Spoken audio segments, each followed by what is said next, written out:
Grew up in St. Louis all my life.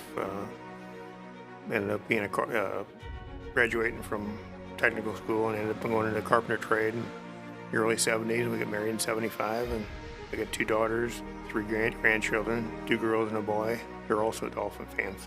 Back in the 60s, the Cardinals weren't real good. The football Cardinals weren't real good in St. Louis, and the Dolphins were just an upstart team, and I just started following them, and they rolled into the 70s, won a couple of Super Bowls, and just kept on being a fan ever since. Since 2005, when Marino went into the Hall of Fame, we've been down to Miami every year to see a game in Miami. And then we've also been to Pittsburgh. We went up there and saw a game. We drove to Indianapolis twice and saw games there. We've been to Cincinnati, Houston, Tampa. I have an older brother that's a Packer fan, and they were playing the Dolphins. So we, decided, hey, we'll drive up and see a game.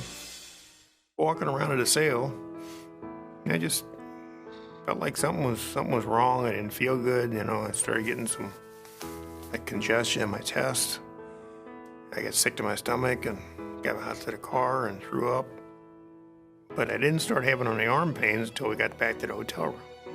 They said that the best heart hospital they knew of was Bellin. And the wife said, we're going to Bellin. I felt like we were in the right place, the right town, the right place to be at that time. Because they took the time not only to make me feel comfortable, but also to make my wife and later on when the daughters got up there to make them feel comfortable that we were in the right spot and they knew what they were doing.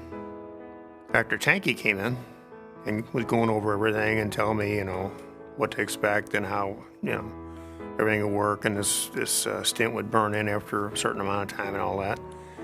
He told me, he said, by the way, I put a green and gold stent in there, so you might be feeling kind of partial towards the Packers. I said, oh, okay. And I do like the Packers when they're not playing the Dolphins. But over the years, I think maybe Dr. Tanky might have told me a story. He might have put a Bellin stent in there instead of a Packers stent, because I really feel partial towards Bellin. Not that I don't like the Packers, but really feel partial towards Bellin a lot. On the anniversary of my heart attack, which wasn't good for me, but it was good for me because I got to come to Bellin and get treated and fixed up and put back on the street again. And every year I send, contact Bellin and let them know what a good job they did. And my family sure appreciates it, from my daughters to my wife to my 3 grandkids. They're always asking questions. Well, what happened? What'd they do? And how come they did this? Everything else. And what a great, fantastic job they did. And I just feel that people need to hear that they did a good job.